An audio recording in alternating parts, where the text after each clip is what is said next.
excretion.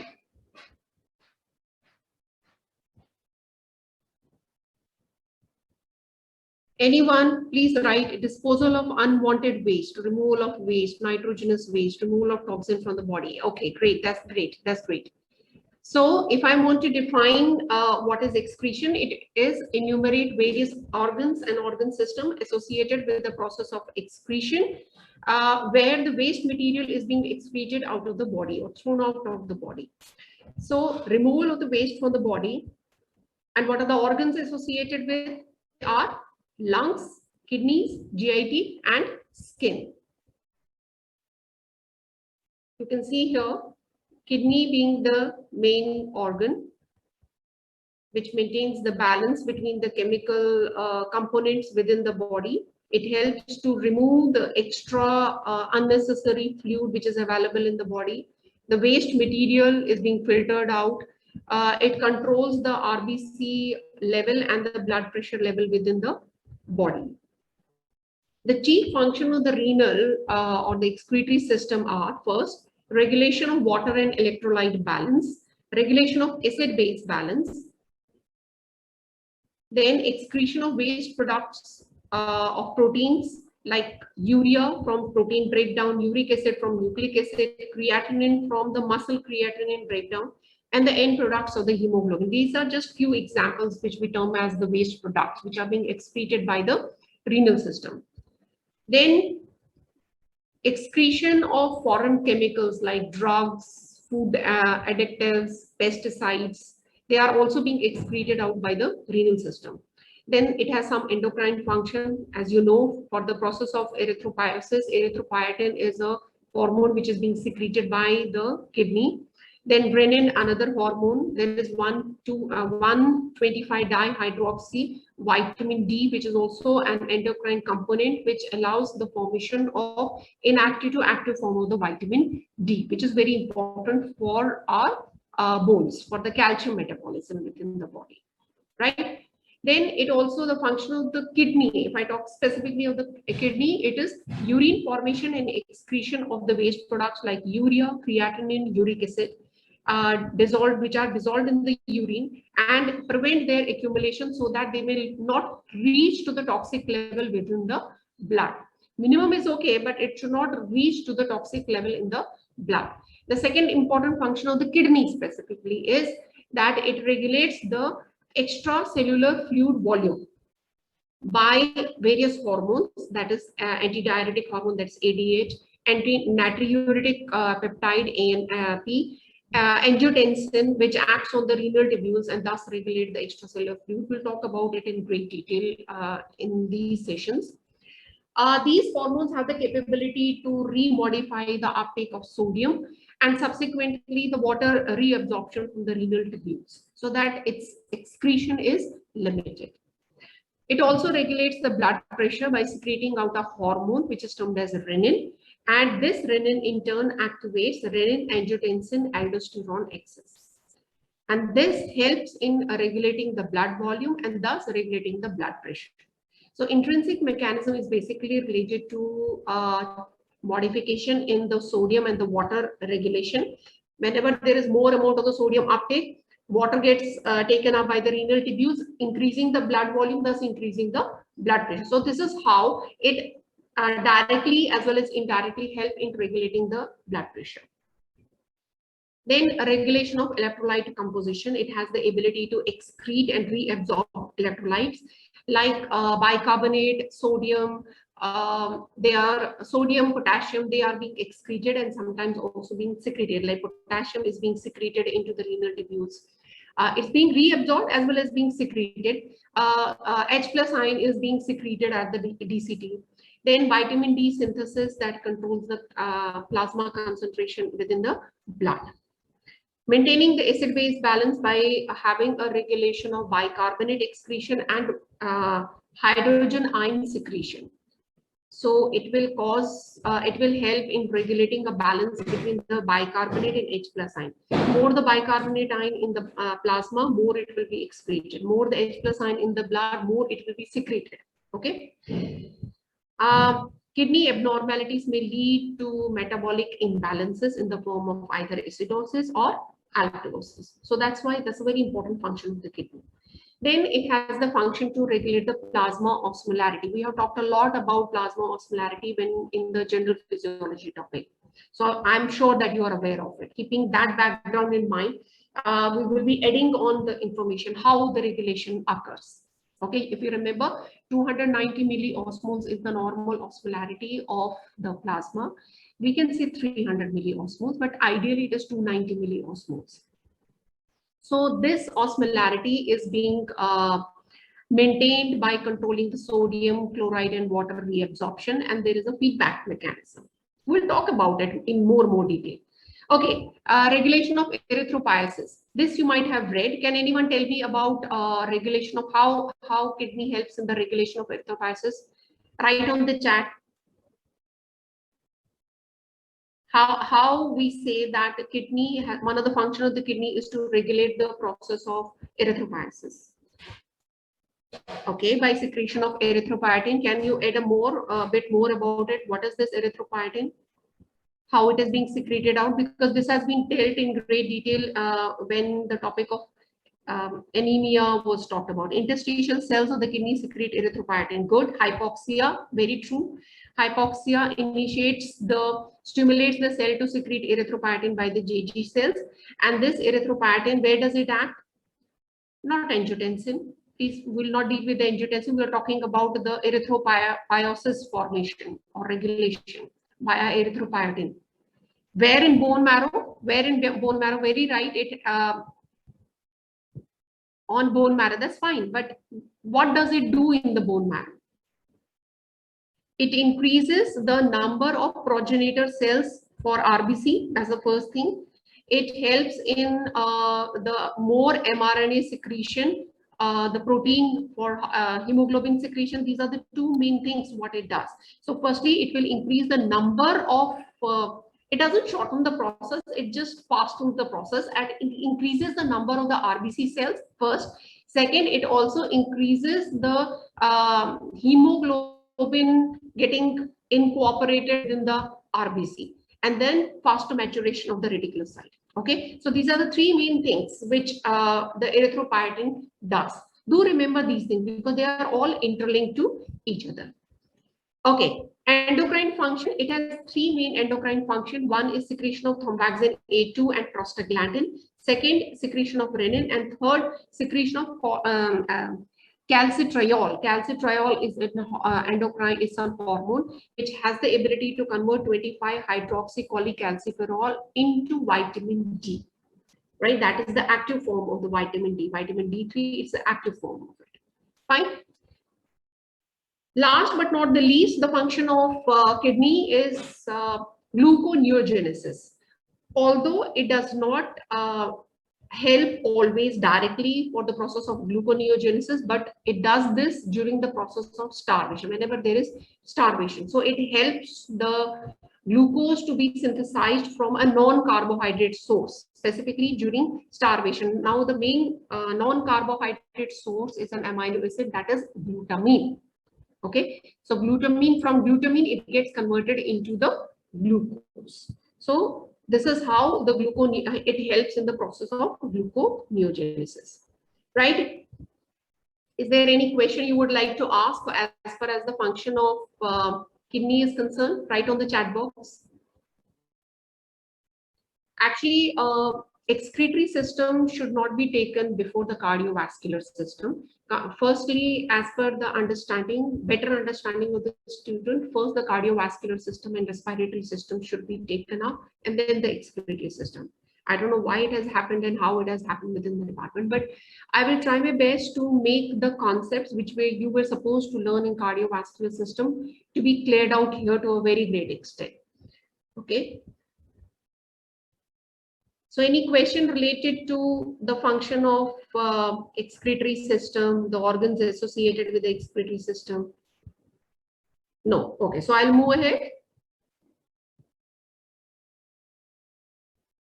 Shall I move ahead? Yes. Okay, great. Now, I will not be taking in depth the anatomical part of the kidney, that already the anatomy department will be explaining in great detail. But I will specifically mention about the physiological anatomical aspect of the kidney, right? This is the whole abdomen, which you might have seen the diagram from the maybe grade 6, maybe grade 7, right? There are two kidneys. You can see here there are two kidneys. One is so there is a renal vein, there is a renal artery, there is ureter. There are two ureters coming from the pelvic part of the kidney going towards the urinary bladder, and then there is a urethra. This is full excretory system, or we won't say excretory system, we'll specifically mention the renal system, because we are not talking whole about the excretory system. We are specifically focusing in these 12 sessions, we are talking specifically about the renal physiology. Okay, so this is how it is presented in the body.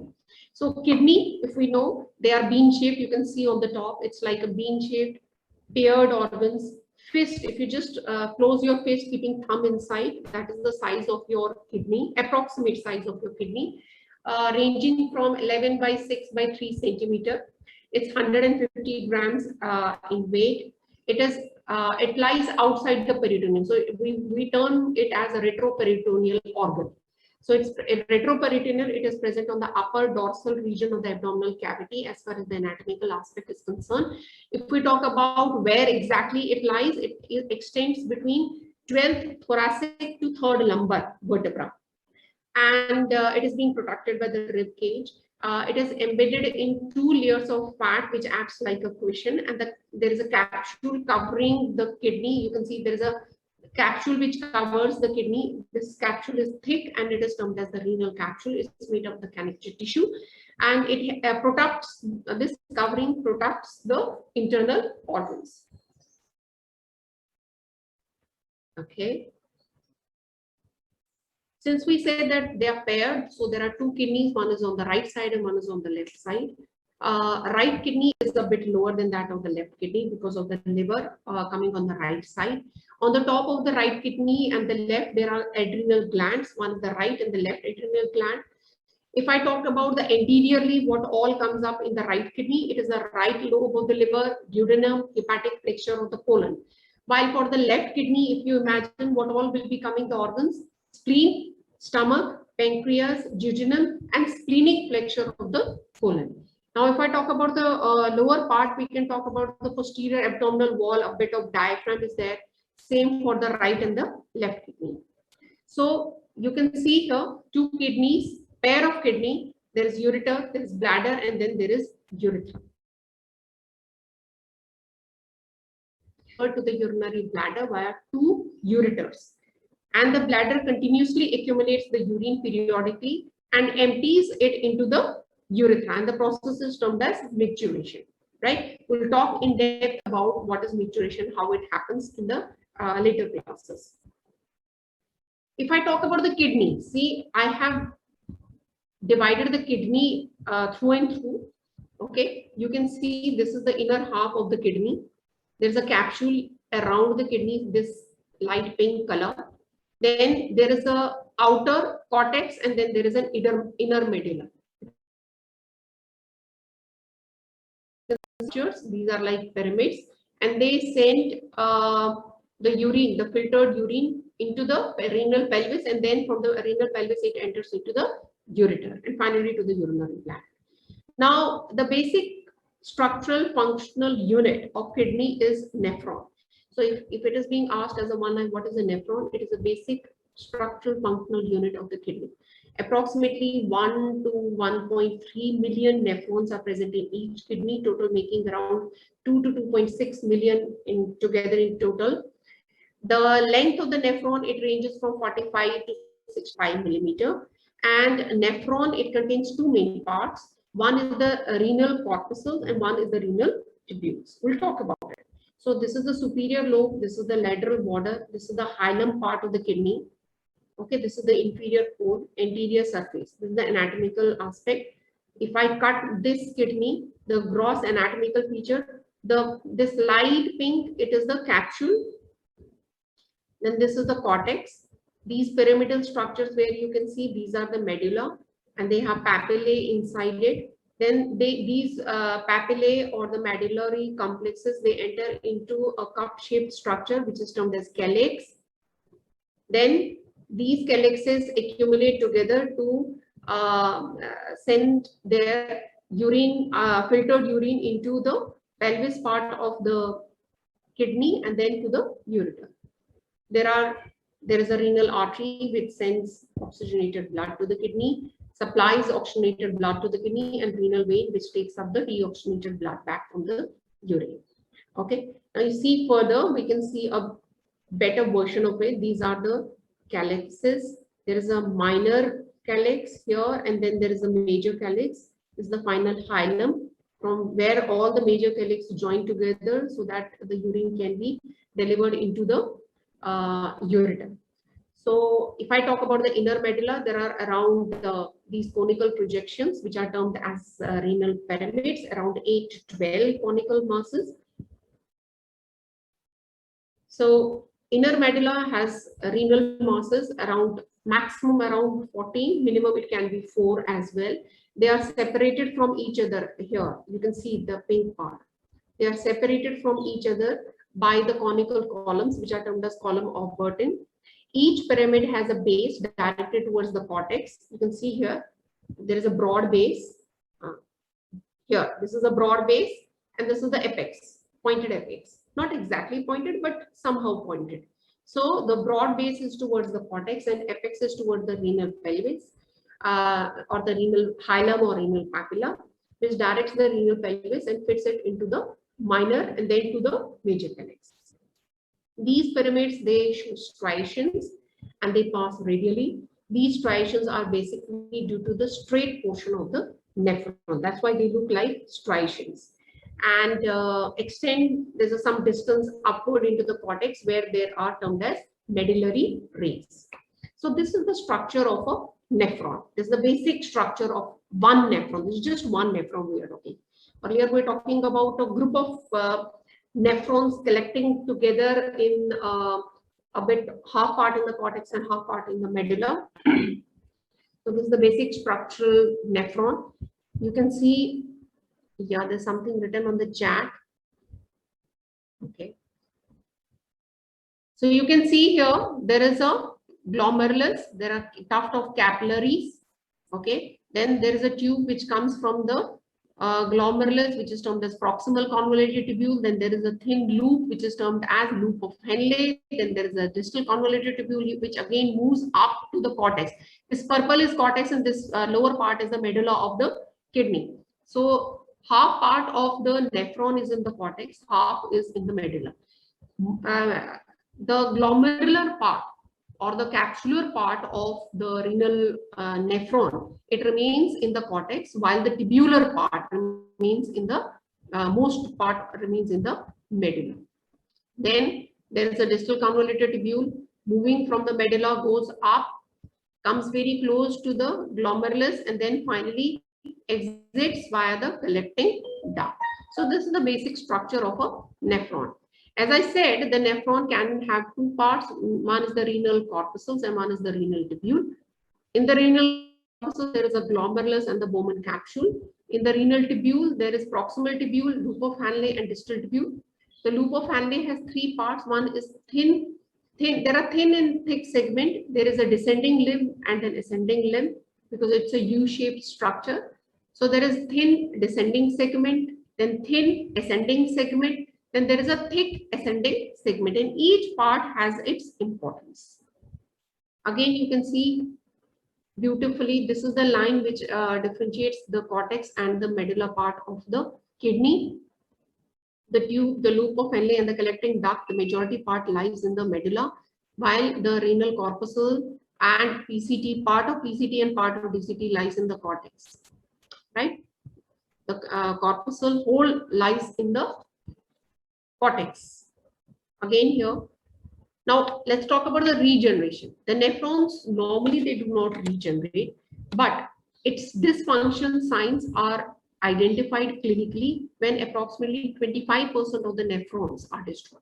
Say for example, if an individual has 1 million nephrons in one kidney, approximately 2 million in two kidneys, once 25%, that means 25,000 nephrons are destroyed in each kidney, then we can identify that the patient is having any disorder related to the kidney dysfunction. Okay, so you can see here the urine gets filtered from the glomerular capsule, goes to the PCT, here comes down, thin descending loop, then thin ascending loop, thick ascending loop, distal convoluted tubule, and then collecting tubule, and finally the collecting duct system, which will enter into the minor calyx and finally to the major calyx, and then it will go to the pelvic part of the kidney. So let's start up with the renal corpuscle, which is also termed of the blood. Now it contains three main components. One is the glomerulus. They are mainly present in the cortex part, that should be kept in mind. I have shown in the diagram as well. Formation of tuft of capillaries, that is what it contains. We are around 200 micrometer in diameter. So there is a capillary which enters, there is an arteriole, which is afferent arteriolar system, enters into this glomerulus, make up the capillary meshwork, and finally goes out as efferent arteriole. Okay, now, so there is in the initial part, there is an arteriolar end, afferent, and at the end of the capillary is another arteriolar end. So there are two arterioles between the capillary meshwork. Normally, do you find a capillary having two arteriolar ends? No, we have an arteriolar end, then a capillary, and then the venular end. So this is the most important place where you can find a capillary meshwork having two interposed ends as arterioles. So it starts with the arteriole, gets segregated as capillary, glomerular capillary, and then again goes into the arteriolar end, that is the efferent arteriolar end. Now, why it is there? Because we need to have a high hydrostatic pressure in the capillary. We'll talk about what is a hydrostatic pressure in subsequent classes. Because this high hydrostatic pressure is required and it's very necessary for the filtration to occur. Any question till now? Any question? Are you having any question? No. Okay, so I'll move ahead.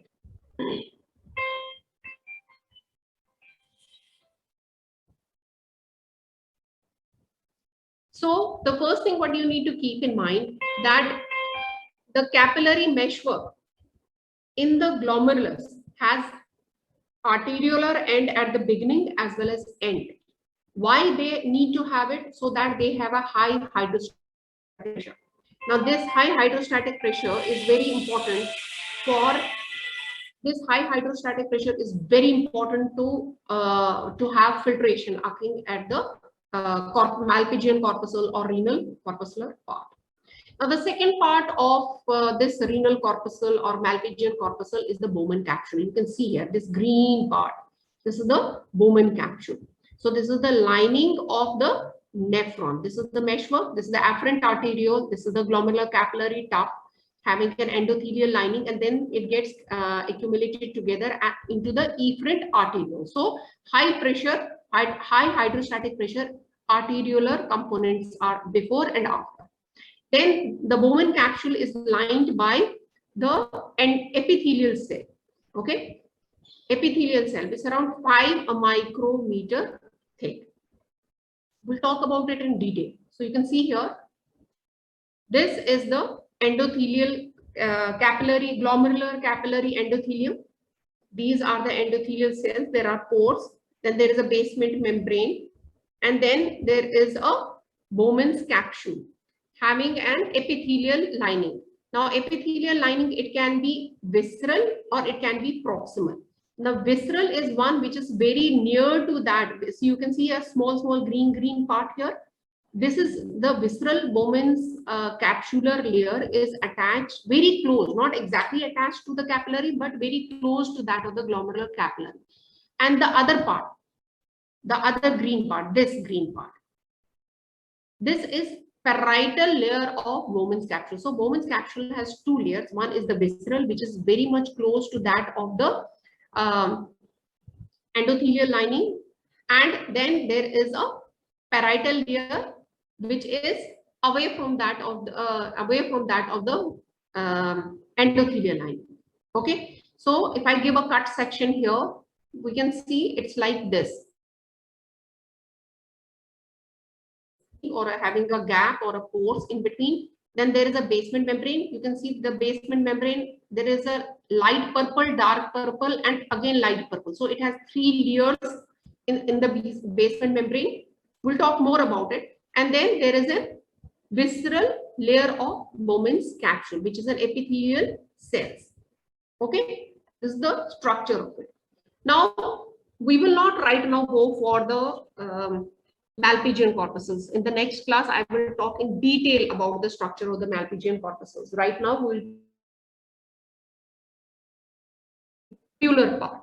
Now, renal tubule, we said it starts off with the proximal convoluted tubule, then loop of Henle. Loop of Henle is subdivided under 3 headings: thin descending, thin ascending, and then again up it goes as thick ascending limb. Then there's a distal convoluted tubule, finally going into the collecting duct. So sequence, the urine, it gets the glomerular capillary. There is a filtration at the Bowman's capsule level from the glomerular capillary tub. The filtered content goes into the proximal.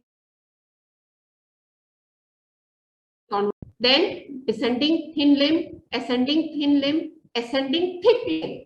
Okay, so there is a thin and a thick limb of ascending. Then distal convoluted tubule, collecting tubule, cortical collecting tubule, and medullary collecting tubule, and finally going to the renal pelvis. So this is the sequence how the filtered urine is propagating. See here, proximal convoluted tubule.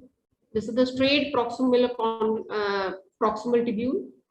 Okay. Then descending thin limb of Henle, ascending thick. There is DCT, distal convoluted tubule, collecting tubule, cortical collecting duct. That means the part of the cortical collecting system which lies in the cortex of the kidney. Then something which lies in the medulla. So that is known as, this is a collecting duct, but in the medulla. So medullary collecting duct. Now let's talk about the tubular system. From the Bowman's capsule, the filtered urine enters into the proximal convoluted tubule. It is 15 millimeter corrugated tube, and the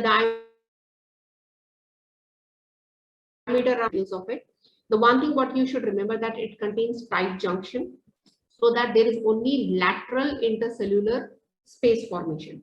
It is made up of a single layer of epithelial cells, and it has microvilli as brush borders. It has a basolateral membrane of the epithelial, and it has multiple, these basolateral layers also have multiple infoldings. The another thing what you should remember that it is rich in mitochondria. So it is responsible for active transport mechanism and has a high rate of oxygen consumption. You remember that whenever there is any cell having high amount of mitochondria will require more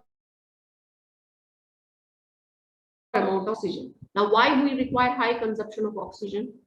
So that in the mitochondria, ATP can be generated, and that ATP can be used for active transport mechanism. One of the very important function of the proximal convoluted tubule that 80% of the sodium reabsorption occurs in PCT. Loop of Henle, we'll be talking detailed functions of these loops. This is just an glimpse of these nephron structure. The loop of Henle, there's a descending limb which is thin. It is thin. Why? Because there are flat epithelial tissue. Okay. Then it is being followed by thin ascending and thick ascending limbs, which are made up of low cuboidal epithelial tissue. The total length is around 14 to 26 millimeter. Okay. The thin part is longer than that of the thick part. 15% of the filtrate is reabsorbed in this part. Say, for example, 100 ml is being filtered in the proximal convoluted into the proximal convoluted tubule. Some part gets reabsorbed in the PCT. 15% gets reabsorbed in the loop of Henle. Now, this loop of Henle has a very important function or very important role to play. That it helps in concentrating the urine by countercurrent mechanism and countercurrent exchange. We need to learn more about it in great detail. Thick limb of loop of Henle, 15 micron to 30 micron in diameter, having a length of 14 to 26, which is talked about, having the various infoldings.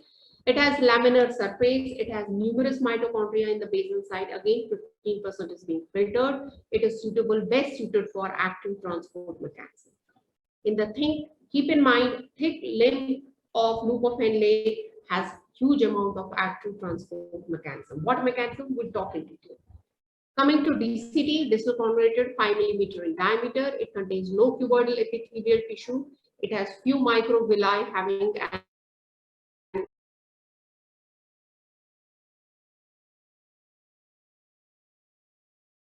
orbicular top. It is modified, which is termed as a macula densa, and it is a part of juxtaglomerular apparatus. Again, we'll talk in detail about it. So here, this part of DCT, it is a modified, and that is termed, this is a part of, this is termed as macula densa, and it is a part of juxtaglomerular apparatus. You can see here the structure of the PCT and structure of the DCT. Here the microvilli are many, here the microvilli are less. Why here there are many microvilli? Why? Because it needs to increase the surface area. Why the surface area has to increase? So that more and more absorption, reabsorption can take place. We don't say absorption, we say reabsorption.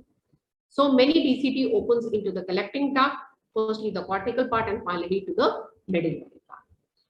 If I talk about the collecting system, they are small, relatively straight, around 20 millimeter in length, having a cortical and a medullary part. They are permeable for transport of ions and water. It has minimum or less number of infoldings. It has less number of mitochondria. But it contains two types of specific cells, which you should be knowing. One is a P cell, one is a I cell. P means principal cell, I means intercalated cell. So what is the function of those cells?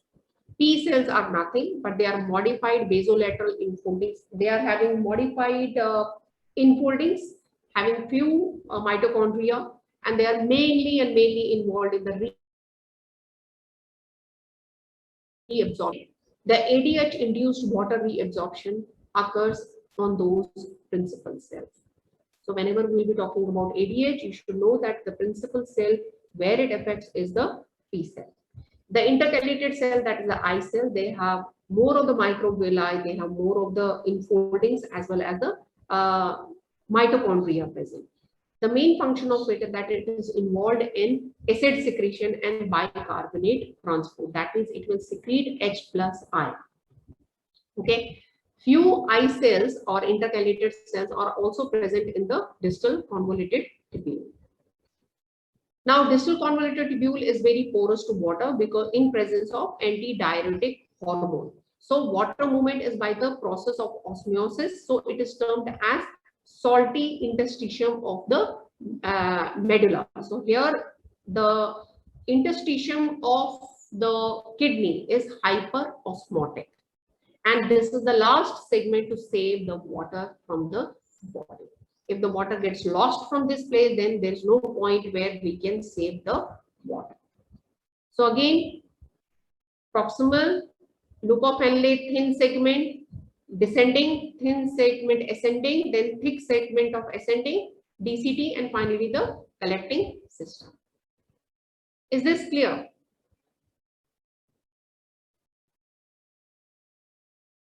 Is this clear? Is there any question coming up to your mind?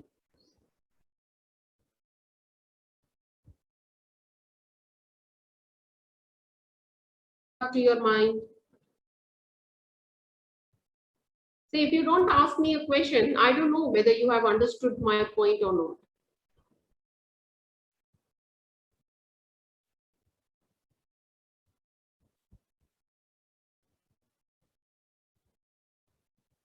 It is clear. Everyone?